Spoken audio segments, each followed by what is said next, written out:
2장 2절 조화 진동과 응용에 대해서 하겠습니다. 목차를 잠시 보면요. 1절에서 자유진동에 대해서 했습니다. 자유진동. 자유진동이란 것은 구조 바깥에 하중이 없이 혼자서 떠는 겁니다. 초기 조건에 의해 가지고 자유진동입니다. 반대되는 말은 바깥에 하중이 가해졌을 때 구조물이 떠는 것, 강제진동입니다. 자유진동의 반대말은 강제진동. 강제진동, 자유진동의 경우에 있어서는 혼자 떨기 때문에 구조물의 특성이 드러났고요. 구조물의 응답에서. 강제진동 같은 경우에서는 이 하중에 의해서 발생하는 구조물의 응답이기 때문에 하중의 특성이 드러납니다. 구조물이 원래 가졌던 특성들은 점차 사라지고 그 환경에 의해 가지고 하중 환경에 의해서 나타나는 구조물의 응답이 강제진동이고 강제진동에 의한 응답이 강제진동 응답입니다. 강제진동 중에서 가장 간단하고 기본이 되는 것이 조화진동입니다. 조화롭다라 해서 조화입니다. 하중이 이런 사인파 형식으로 굉장히 아름답게 가해지면은 구조물의 응답도 구조물의 변이 응답, 가속도 응답도 같은 주기 형태로 나타나게 됩니다. 그래서 이 장에서는 상당히 양이 많습니다.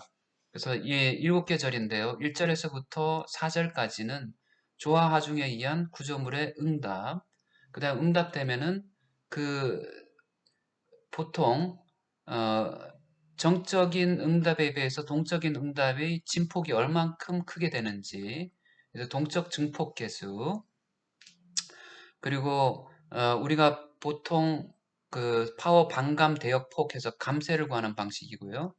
그 다음에 진동수 영역을 한번 알아야 됩니다. 우리는 꼭 가로축이 시간축으로만 돼 있었는데 가로축이 진동수 로 스펙트럼이라고도 부르죠. 그 영역으로 나타나는 것들이 무엇인지 알고요. 그 다음에 응용 분야의 또 다른 일환으로 기계 진동. 구조물하고 기계는 기계의 모터라든가 혹은 각종 기계들이 구조물 안에 있기 때문에 기계 진동도 같이 알아야 됩니다. 그리고 진동 기초와 모델 같이 연결해 가지고 어떻게 기계하고 같이 상호작용을 일으키는지, 그 다음에 예제에 대해서 있고요. 그 다음에 매트랩에 대해서 있습니다. 2.1절로 2장 2절 조화 진동과 응용 중에서 1절로 다시 넘어가겠습니다. 자, 나왔습니다. 1절, 그 중에 1절, 조화 하중에 의한 동적 응답입니다. 조화 하중이란 것은 이렇게 사인파 형태로 되는 것을 우리는 사인파를 정현파라 부르고요. 이렇게 가해지는 시간에 따라서 이렇게 아름답게 가해지는 파를 조화하중이라고 부릅니다. 조화하중은 다음과 같은 수식으로 쓰여지게 됐습니다. 자, 수식에 대해서 상당히 많이 나오는데요.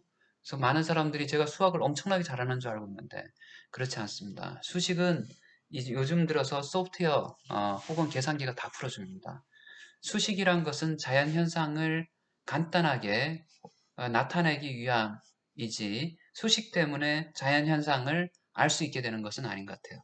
그래서 수식에 너무 현혹되지 않고 그냥 있는 그대로 자연현상을 보든지 아니면 그림, 아니면 물리적인 현상들을 뚫어지게 쳐다보는 것이 더 중요한 것 같습니다.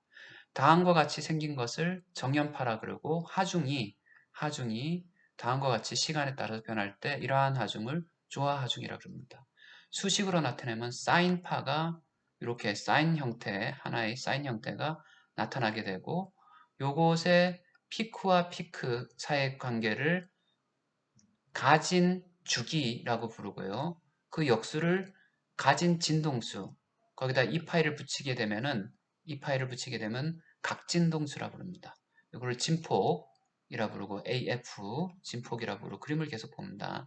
사인파고 여기서 파이만큼 마이너스 파이라는 것은 파이만큼 첫 번째 시작 주기에서 끝나는 주기까지를 2파이라고 부를 때 혹은 360도라고 부를 때 한 바퀴 돈다는 얘기죠.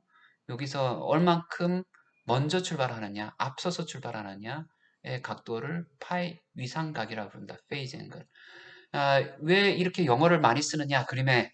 예, 앞으로 우리가 써야 될 소프트웨어들은 대부분 어, 영어로 돼 있습니다. 영어로 메뉴가 돼 있고 우리나라로 된 소프트웨어들이 별로 없습니다. 그래서 영어를 같이 봐야 되고요. 궁극적으로 한글이 편하긴 한데 우리가 대부분 공학이라든가 이야기에서는 영문 서적들을 근간으로 해가지고 번역을 하든지 혹은 의역을 해가지고 사용하게 됩니다.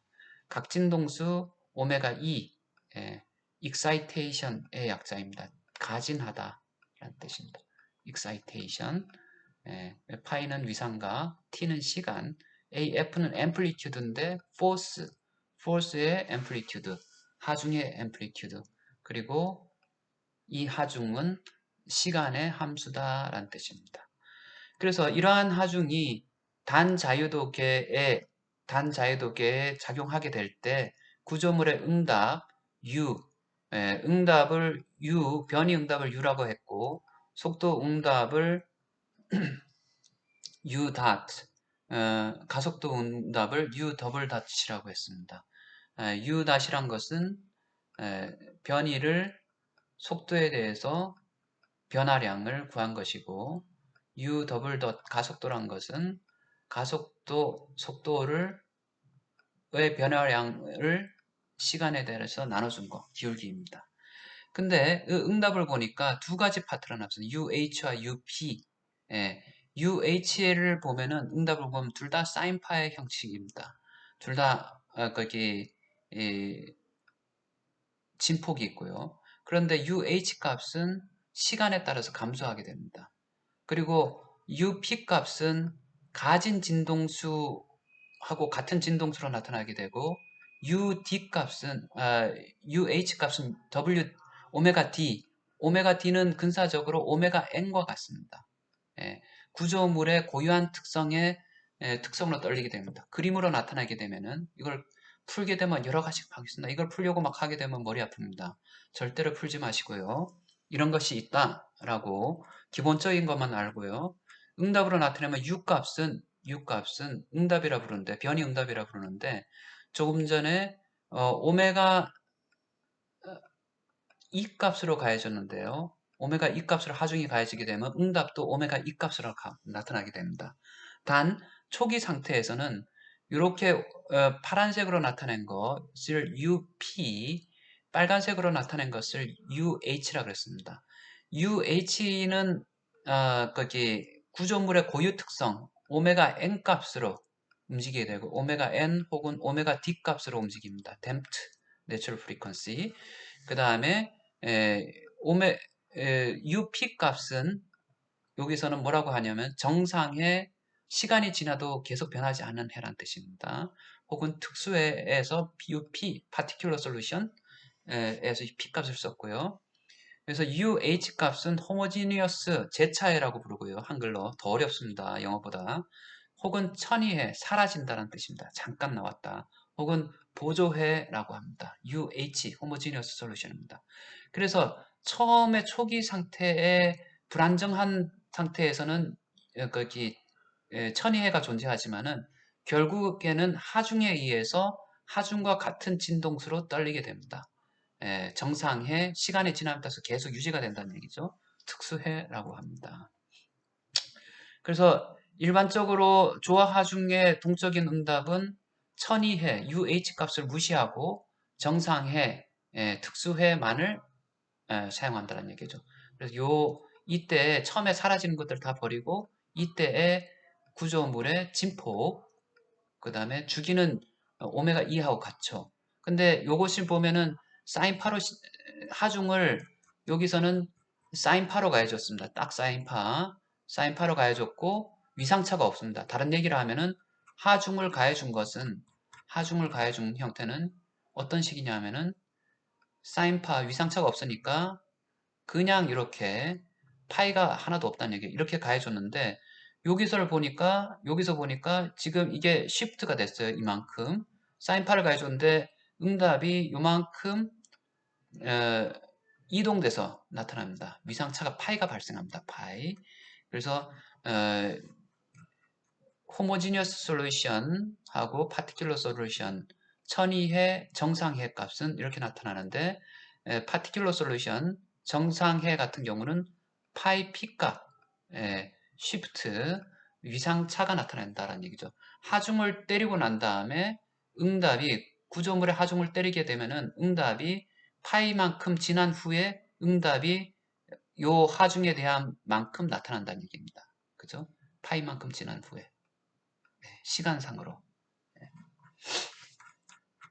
위상각입니다. 그래서 구조물의 진동은 자유진동에서와 같이 자유진동은 구조물의 자기의 진동수로 움직이려고 하는 천이의 특성을 나타내지만 강제진동에서는 가진 하중의 진동수로 오메가2로 흔들리게 된다. 정상해란 뜻입니다.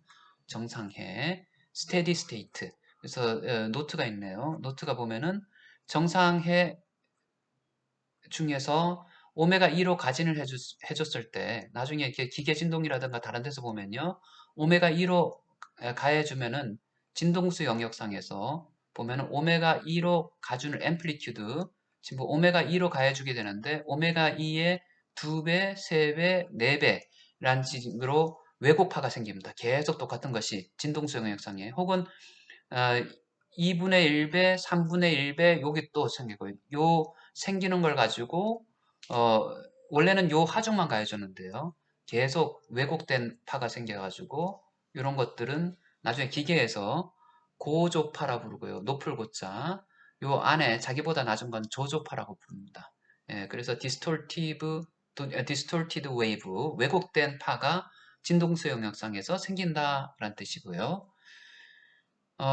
그리고 위상차가 있다는 거하고 하중과 응답 사이에서는 위상차가 있다라고요. 만약에 감쇄가 클 경우에서는 위상차가 증가한다. 당연한 얘기죠. 감쇄가 크면은 응답이 한참 뒤에 나타나게 됩니다. 더 위상차를 가지고요. 감쇄가 없다. 그러면 재빨리 그대로 나타나게 됩니다. 그 다음에 호모지니어스 솔루션 초기 조건을 두 가지 초기 조건을 가해주게 되면은 호모지니어스 우리가 그 UH 값으로 나타난대요. UH와 UP로 나타나는데 UH 값에 해당되는 두 개의 진폭을 변수를 구할 수 있다. 미지수 두 개를 사용해서 초기 조건 두 개, 변이에 대한 초기 조건, 초기 출발할 때 변이가 얼마냐, 초기 출발할 때의 속도가 얼마냐? 보통 0, 0으로 노는 경우가 많죠. 멈춰 있는 상태에서 출발한다라고 가정을 합니다. 그래서 이렇게 방정식을 복잡한 해를 구할 수도 있다. 이걸 직접 손으로 풀려고 하면은 아주 시대에 뒤떨어진 얘기 같습니다. 그래서 만약에 구조물의 고유 진동수하고 가진 진동수가 일치하게 되면은 보통 공진이라고 부릅니다. 응답은 증가하지만은 만약에 두 개가 상이하게 되면은 응답은 감소한다. 응답이란 것은 뒤에 이러한 일정한 정상회에 나타나는데 정상회의 진폭이 증가하거나 감소한다는 뜻입니다. 그래서 정상회 같은 경우는 시간에 따라 일정하게 하는 만약에 정적인 하중 이렇게 시간에 따라서 변하지 않는 하중을 가해줬을 때 정적인 응답을 구할 수 있고요. 계속 시간에 따라서 증가하는 하중을 가해줬을 때는 시간에 따라서 증가하는 하중을 구할 수가 있습니다. 마찬가지로 이렇게 지수 형식으로 증가하는 하중을 가지고 지수 형식으로 증가하는 응답을 구할 수 있고요. 진동하는 응답을 하중을 가해주면은 진동하는 사인과 코사인이 어울리는 응답을 구할 수가 있습니다. 자, 1절은 여기까지 하겠습니다.